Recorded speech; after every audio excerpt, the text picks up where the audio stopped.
ಪ್ರಿಯ ವೀಕ್ಷಕರೇ, ನಿಮಗೆಲ್ಲರಿಗೂ ನನ್ನ ನಮಸ್ಕಾರ ಮತ್ತು ಸಮೃದ್ಧಿ ಬ್ಲಾಗ್ಸ್ಗೆ ನಿಮಗೆಲ್ಲರಿಗೂ ಸ್ವಾಗತ. ಇವತ್ತಿನ ಮನೆ ಮಧ್ಯೆ ಏನಂದ್ರೆ ಅನ್ಕೊಂತಿರ್ಬೋದು, ಇವತ್ತೇನು ಹೇಳಿ ತಿಳಿಸ್ತಾರಪ್ಪ ಅಂತ. ಇವತ್ತು ನನ್ನ ಮನೆಯಲ್ಲಿ ಸಿಗುವಂಥ ಪದಾರ್ಥದಿಂದ ಫೇಶಿಯಲ್ ಪ್ಯಾಕನ್ನು ನಾನು ತಿಳಿಸ್ಕೊಡ್ತೀನಿ.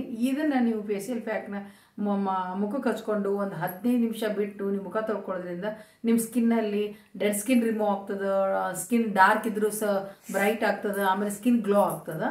ಇದಕ್ಕೆ ಫೇಸ್ ಪ್ಯಾಕನ್ನು ಹೇಗೆ ಮಾಡೋದು ಅಂತ ಹೇಳ್ತೀನಿ. ಆಮೇಲೆ ಹೊಸಬ್ರು ಯಾರಾದರೂ ಚಾನಲ್ ನಾನು ನೋಡ್ತಾ ಇದ್ರೆ ಸಬ್ಸ್ಕ್ರೈಬ್ ಮಾಡ್ಕೊಳ್ಳಿ ಮತ್ತು ಪಕ್ಕದಲ್ಲಿರೋ ಬೆಲ್ ಐಕಾನನ್ನು ಮರೆಯದೆ ಪ್ರೆಸ್ ಮಾಡಿ. ಇದೇ ಥರ ಉಪಯುಕ್ತ ಮಾಹಿತಿಯನ್ನು ನಾನು ಚಿಕ್ಕ ಸಮಯದಲ್ಲಿ ತಿಳಿಸಲು ಪ್ರಯತ್ನ ಮಾಡ್ತಾ ಇದ್ದೀನಿ. ಈ ವಿಡಿಯೋ ಇಷ್ಟವಾದರೆ ಮರೆಯದೆ ಲೈಕ್ ಮಾಡೋದನ್ನು ಮರಿಬೇಡಿ. ಇವಾಗ ಏನಂದರೆ, ಫಸ್ಟು ಒಂದು ಕಪ್ಪಲ್ಲಿ 2 ಟೀ ಸ್ಪೂನಷ್ಟು ಅಲೋವೆರಾ ಜೆಲ್ ಹಾಕ್ಕೊಳ್ಳಿ.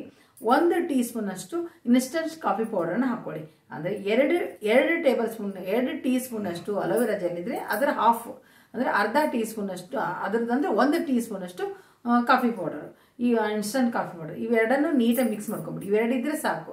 ಇವೆರಡು ನೀಟಾಗಿ ಮಿಕ್ಸ್ ಮಾಡ್ಕೊಂಡು ಆದಮೇಲೆ ಮುಖನ ನೀಟಾಗಿ ತೊಳ್ಕೊಂಡಾದಮೇಲೆ ಇದನ್ನು ಫೇಸ್ ಪ್ಯಾಕನ್ನು ಹಚ್ಕೊಂಡು ಒಂದು 10 ರಿಂದ 15 ನಿಮಿಷ ಬಿಟ್ಟು ಆಮೇಲೆ ನೀವು ಕೈನ ಹಸಿ ಮಾಡಿಕೊಂಡು ಒಂದು ನಿಧಾನವಾಗಿ ಮಸಾಜ್ ಮಾಡ್ಕೊಳ್ಳಿ. ಮಸಾಜ್ ಮಾಡಿ ನೀವು ಮುಖವನ್ನು ವಾಶ್ ಮಾಡ್ಕೊಬಿಡಿ. ಸೋಪ್ ಮಾತ್ರ ಹಚ್ಕೊಳ್ಳೇಬೇಡಿ, ಹಾಗೇನೆ ಬಿಟ್ಬಿಡಿ.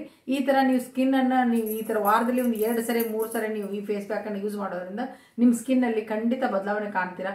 ಸ್ಕಿನ್ ಗ್ಲೋ ಆಗ್ತದೆ, ಆಮೇಲೆ ನಿಮ್ಮ ಸ್ಕಿನ್ ಡಾರ್ಕ್ ಇದ್ದು ಬ್ರೈಟ್ ಆಗ್ತದೆ, ಆಮೇಲೆ ಸಾಫ್ಟ್ ಆಗ್ತದೆ. ಹಾರ್ಡ್ ಒಂಥರ ಒರಟಾಗಿರ್ತದಲ್ಲ ಅದು ಸಹ ಸಾಫ್ಟ್ ಆಗ್ತದೆ. ಇದನ್ನು ಉಪಯೋಗ ಮಾಡಿ ನೋಡಿ. ಆಮೇಲೆ ಈ ವಿಡಿಯೋ ಇಷ್ಟವಾದರೆ ಮರೆಯದೆ ಲೈಕ್ ಮಾಡಿ. ಆಮೇಲೆ ಈ ವಿಡಿಯೋದಿಂದ ಮುಕ್ತ ಮಾಡ್ತಾ ಮತ್ತೆ ಮುಂದಿನ ವಿಡಿಯೋದಲ್ಲಿ ಭೇಟಿ ಆಗೋಣ. ನಿಮಗೆಲ್ಲರಿಗೂ ನನ್ನ ಧನ್ಯವಾದಗಳು.